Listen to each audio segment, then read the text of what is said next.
Sir ఇప్పుడు ఏపీలో ఎవరు అధికారంలోకి వస్తారని చెప్పేసి చాలా మందిలో ఆసక్తి అయితే అలాగే ఉంది సార్. అయితే ఈ ఆసక్తి ఎంతవరకు వెళ్ళిందంటే దుబాయ్లో ఒక ఏఐ రోబో ఉంది సార్. దాన్ని కూడా ఆంధ్రప్రదేశ్లో ఎవరు అధికారంలోకి వస్తారని చెప్పేసి అడిగారంట. మరి ఆ రోబో ఏం చెప్పింది సార్, ఎవరు అధికారంలోకి వస్తారని చెప్తుంది? యాక్చువల్గా ఇది విపరీతంగా వైరల్ అవుతుంది ఇప్పుడు. ఎందుకంటే అందరూ ఎక్కడ చూసినా ఇదే చర్చ.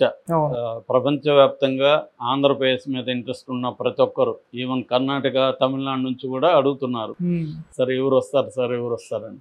ఎందుకంటే క్లియర్ స్వీప్ ఉంటే ఎవరు వస్తారని వాళ్ళే అడగరు, ముందే చెప్తారు. చంద్రబాబు వస్తాడనో జగన్ వస్తాడని ముందే, ఏమంటే సార్ జగన్ వస్తాడంట కదా అని, లేకపోతే చంద్రబాబు వస్తాడంట కదా అని అడుగుతారు. అలా ఎవరు అడగట్ల. ప్రతి ఒక్కరు ఏమడుగుతున్నారంటే, ఏమిటి సార్ మీ ఫీడ్బ్యాక్ ఏంటి, మీకేముంది సమాచారం, ఇదే అడుగుతున్నారు. అంటే క్లియర్గా ఎవరి వైపు లేదు. నిన్న రఘువీరారెడ్డి, ఆయన సీనియర్ కాంగ్రెస్ నాయకుడు, ఆయన కూడా ఎవరి వైపు వేవు లేదు. ఎవరు గెలిచినా 90 నుంచి 97 లోపలే, 95, 97 అలాగా వస్తుంది. అంటే 90+ వస్తుంది తప్ప 100 దాటదు ఇద్దరిలో. కాబట్టి క్లియర్గా చెప్పడానికి ఏం లేదు.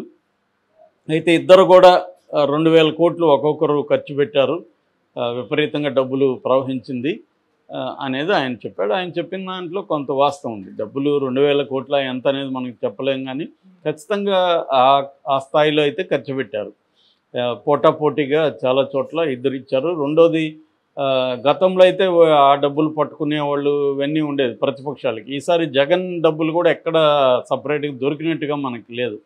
అంటే కొంత బీజేపీ జగన్ కూడా కొంత చూసి చూడనట్టు వెళ్తుంది అనేది వాస్తవం. ఎందుకంటే జగన్ వైపు ఫండ్స్ ఫ్లోని కూడా ఆపలేదు. జగన్కి సపోర్ట్ చేస్తున్న ఫండర్స్ ఎవరైతే ఉంటారో వాళ్ళ మీద దాడులు కానీ ఏమీ జరగలేదు.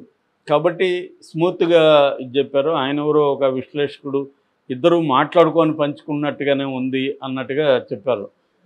ఎందుకంటే ఇటు తెలుగుదేశం మీద పెద్ద ఆరోపణలు చేయలేదు వైసీపీ మీద వీళ్ళు కూడా ఆరోపణలు చేసి, పెద్ద ఎత్తున డబ్బులు పంచుతున్నారని వీళ్ళు చేయలేదు, వీళ్ళు పంచుతున్నారని వాళ్ళు చేయలేదు. అంటే అర్థమేమంటే మీరు పంచుకోండి, మేము పంచుకుంటాం అన్నట్టుగా ఒక అన్రిటర్న్ ప్యాక్ట్ లాగా వాళ్ళు ముందుకెళ్ళిపోయారు. సో డబ్బులు అయితే ఆ విధంగా పంచారు. ఇప్పుడు డబ్బులు పెద్ద ఎత్తున పంచడం వల్ల కూడా అల్లర్లు జరిగాయి అనేది ఒక ఇంటర్ప్రిటేషన్. ఎందుకంటే డబ్బులు ఎక్కువ పంచారు కాబట్టి తమకు ఓట్లు ఎక్కడన్నా పడకపోతే మనం ఇంత డబ్బులు పెట్టి పడలేదు అన్న ఒక ఆందోళన కనబడుతుంది. కాబట్టి ఏదో ఒకటి చేసి అక్కడ ఇంత ఖర్చు పెట్టినప్పుడు ఇంకొంత పోలీసులకి వాళ్ళకి ఖర్చు పెడితే ఏముంది, మన రౌడీలకు కొంత, పోలీసులకు కొంత ఖర్చు పెడితే ఇక్కడ అల్లర్లు చేయొచ్చు కదా అన్న ధోరణి కూడా వచ్చిండే అవకాశం ఉంది. ఎందుకంటే అన్ని డబ్బులతో పనులు అవుతున్నప్పుడు ఇది మాత్రం మనకు నచ్చినట్టుగా ఓట్ పోలింగ్ జరగకపోతే ఇది డబ్బుండే ఏం లాభం అనిపిస్తుంది కదా, ఎంత చేస్తే ఏం లాభం. సో ఆ మెథడ్లో జరిగాయి అన్నమాట. అయితే ఈ క్రమంలో ఏంటంటే ప్రతి ఒక్కరూ ఇంటర్నెట్లో, ChatGPTలో కూడా అడుగుతున్నారు, who is the future CM of AP అని. ChatGPT ఏమో చేతులు ఎత్తేస్తుంది, నాకు 2002 వరకే నా దగ్గర డేటా ఉంది, ఇది మాట్లాడలేను అంటుంది. దాంతో జెమినీ ఏఐ కావచ్చు, కోపైలట్ అని ఇంకొక మైక్రోసాఫ్ట్ వాళ్ళది ఉంది. ఇలాగా ప్లాట్ఫామ్స్ అంతా కూడా అడుగుతున్నారు.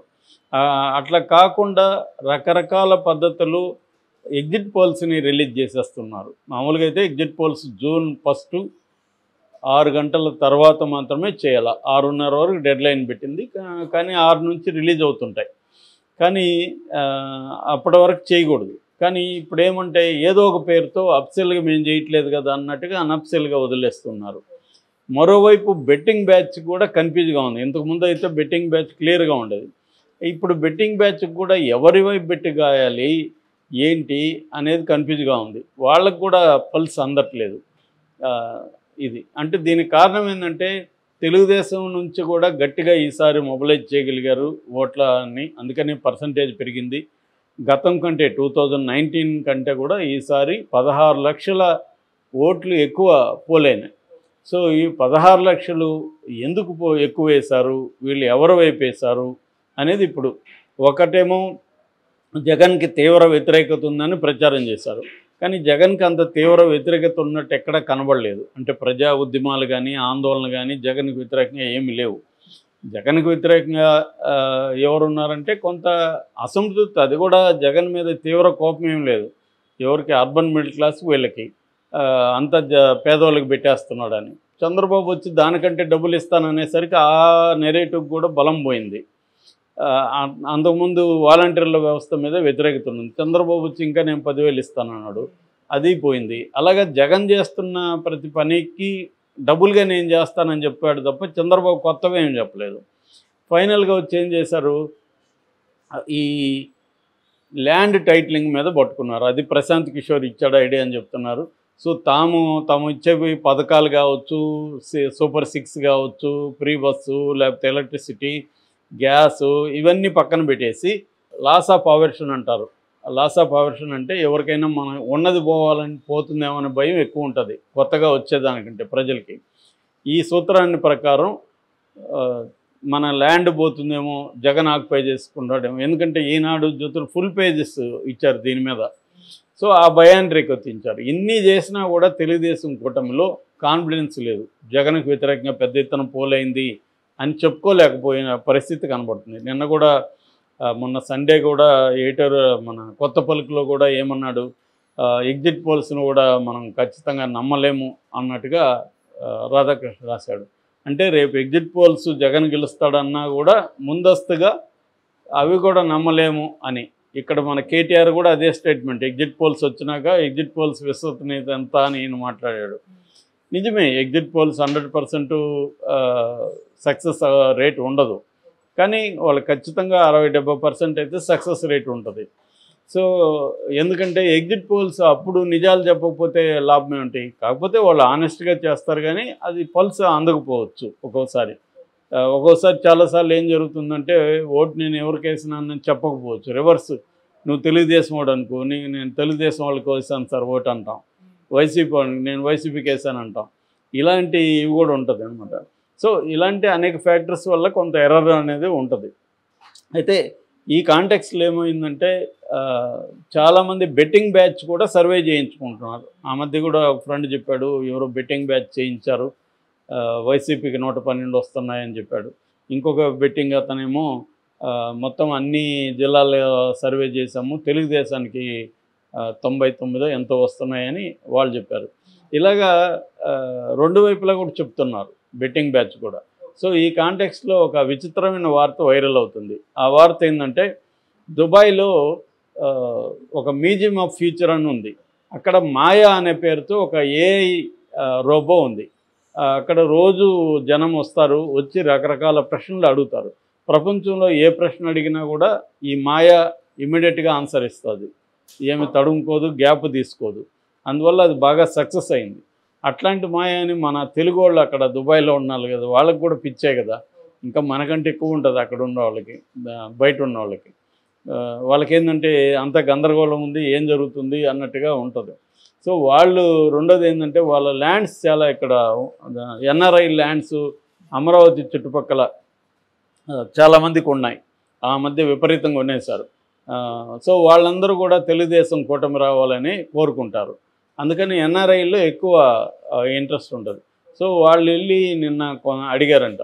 మామూలుగా పొట్టని అందరికీ ఆన్సర్ ఇచ్చే మాయా ఏఐ నిన్న ఇది అడిగితే మాత్రం ఏం చెప్పిందంటే, నాకు తెలిసినా కూడా నేను సీక్రెట్గా ఉంచుతాను, చెప్పను అని చెప్పిందంట. ఎందుకంటే ఎలక్షన్ల వరకు, అదే ఎలక్షన్లు అయిపోయే వరకు చెప్పకూడదు కాబట్టి. మేబీ 1వ తేదీ తర్వాత మాయా చెప్తుందేమో చూడాలి.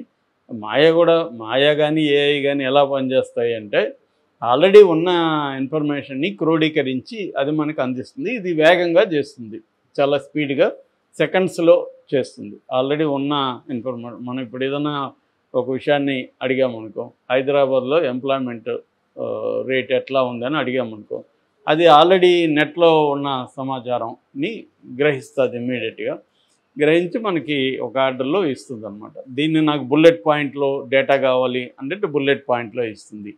సో అట్లా ఇస్తుంది తప్ప అదేమి క్రియేట్ చేయదు, అదేమి ఇక్కడ వచ్చి సర్వే చేయదు కదా. ఆల్రెడీ సర్వేలు ఏమేమి ఉన్నాయో చూస్తుంది, దాని నుంచి అది మెజారిటీ దాని ప్రకారం ఏదో ఒకటి తీసుకొని అది ఇస్తుంది. అది మనం ముగ్గురిని అడిగితే మూడు ఇప్పుడు చాట్ జీపీటీ, నేను మామూలుగా ఈ మూడింటిని వాడుతుంటా, చాట్ జీపీటీ, జెమినీ ఏమో గూగుల్ ఒకటిది, తర్వాత ఏమో కోపైలట్. మూడిట్లో ఒకే ప్రశ్న కాపీ పేస్ట్ చేసి అడుగుతుంటాను. మూడు ఆల్మోస్ట్ సిమిలర్గా ఉంటాయి కానీ డిఫరెంట్ ప్రజెంటేషన్లో ఇస్తాయి అన్నమాట. కొన్నిట్లో ఎక్స్ట్రాడినరీగా ఉంటుంది. ChatGPT కొన్ని విషయాలు ఎక్స్ట్రా. ఆ మధ్య ఒక పొయిమ్ అడిగాను, ఎక్స్ట్రాడినరీగా ChatGPT ఇచ్చింది. ఇంకొన్నిసార్లు జెమినీ ఎక్స్ట్రాడినరీగా ఇస్తుంది. కోపైలట్ ఏమో వాడే ఇంకొన్ని అనుబంధ ప్రశ్నలు కూడా వాడే ఇస్తాడు. దీన్ని మీకు దాని మీద కొడితే ఇంకొంత ఎక్స్ట్రా ఇన్ఫర్మేషన్ వస్తుంది. ఇలాగా ఉంటాయన్నమాట. ఏఐ అనేవి ఆల్రెడీ ఉన్నదాన్ని ప్రాసెస్ చేసి దాన్ని ఒక ఆర్గనైజ్ చేసి మనకి ఎలా కావాలో మనం అడిగే ప్రశ్నను బట్టి, దీన్ని ప్రాంప్టింగ్ అంటారు. మనం అడిగే ప్రశ్న ఈ మధ్య ప్రాంప్టింగ్ ఇంజనీర్ అనే పోస్ట్ కూడా వస్తుంది అన్నమాట కొత్తగా. అంటే ఎలా అడగాలో కూడా నేర్చుకోవాలి మనం. మనకి క్విక్గా మనకు అనుకున్న ఇన్ఫర్మేషన్ రావాలంటే మనం ఎలా అడగాలనేది కూడా ఇంపార్టెంట్. ఓకే.